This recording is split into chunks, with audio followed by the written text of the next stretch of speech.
A pre-title sequence? What is this, CSI? Alright, I'll allow it, because it involves Ian McShane, and he's building some sort of hippie fort. But who's this big strong lad carrying his own caber? Yes! The Hound is back! I told you he wasn't dead.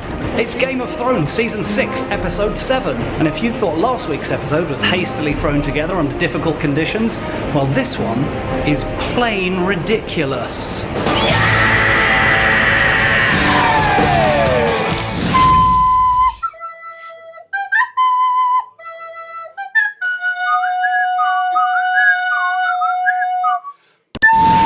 We first catch up with the Hound chopping wood whilst talking about being defeated by a woman. Now, I'm no expert in semiotics, but I think I get the heavy-handed metaphor. Ian McShane then helpfully explains how he found him and what they've been doing in the meantime. Poor old Sandor Clegane, such a tortured soul.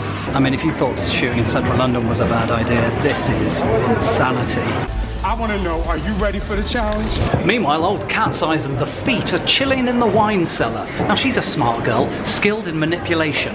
What's her plan? Congress, he claims, does not require desire on the woman's part, just patience. Well, the king's about 12, so it's not going to take much.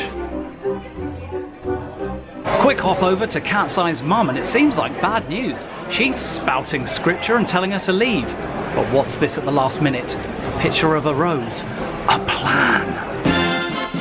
Up north, John's having a meeting with the wildlings and a jolly grey giant that looks a bit like Liam Neeson. I don't know who you are. John's trying to persuade them, and the beardy Viking one gives a good speech, but it's the big giant who has the last word. I have a very specialist set of skills. I will find the Boltons, and I will kill them. Over in King's Landing, kick-ass Avenger Diana Riggs serving Cersei up a hot piping bowl of verbal smackdown.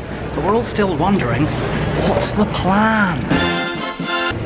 There's no rest for the newly knighted, as Bronn and Jaime are laying siege to Blackfish Towers, aka River Run. Is this one River Run? I'm not entirely sure. Jaime is taking charge, while Bronn is now literally his right-hand man.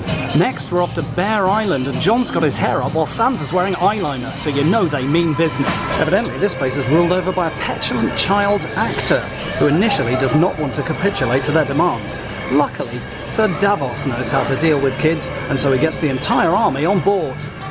All 62 of them. Meanwhile, back at the siege, the Kingslayer and Blackfish are having a parley, because apparently French was a thing back then. Either way, the answer is not. Over at the Stark's recruitment drive, things are not going well. Sansa's trying to play hardball, but gets hit for 6 by that bloke out of that thing that I sort of recognised, and I think I've mixed my metaphors. Yay, sports! The Greyjoy family outing's not going so well either. Theon's being forced off the wagon. If in doubt, the answer's always at the bottom of a cup of ale. Can you hear the sound of a Dixon's alarm? I wonder who set that off. And now comedy's Gemma Whelan's gone to les off with a prostitute. Nice! Over at Camp Stark, it's all getting a bit Newcastle city centre on a Friday night. Leave it, Sir Davos. He's not worth it. Why have I gone Brummy? Sansa needs more troops, but how? She's found a raven. This looks like another plan! We're back in the countryside for a special episode of Jack and Ori with Ian Shane. He's telling the Hound that it's never too late to give up all the killing and stuff. He seems like a really nice bloke. I'm sure he'll prosper in the fair and just world of Game of Thrones. After all her hard study, Arya's heading off on her gap year, and she's paying for an upgrade to a cabin, so she'll probably get free Wi-Fi or something. But who's this genteel-looking, faceless old woman? Oh, Arya, didn't you learn anything? Someone call the Hound. People love to give you dirty looks when you're holding a camera in an airport, as if there's not 1,000 people here with cameras. And finally, back to the Hound, who's chopping wood in the forest, his new favourite hobby. But what's that? Oh no, he's been proved right. They've only gone and hanged Lovejoy. Hangman's noose, Eric. And now the Hound has an axe and a plan of his own. If you like this, please click thumbs up. I mean, what kind of clicks thumbs down? And you can subscribe because there's 3 more episodes. And if you like this, you might enjoy my other series, Die Trying, about the life of a comedian, this one.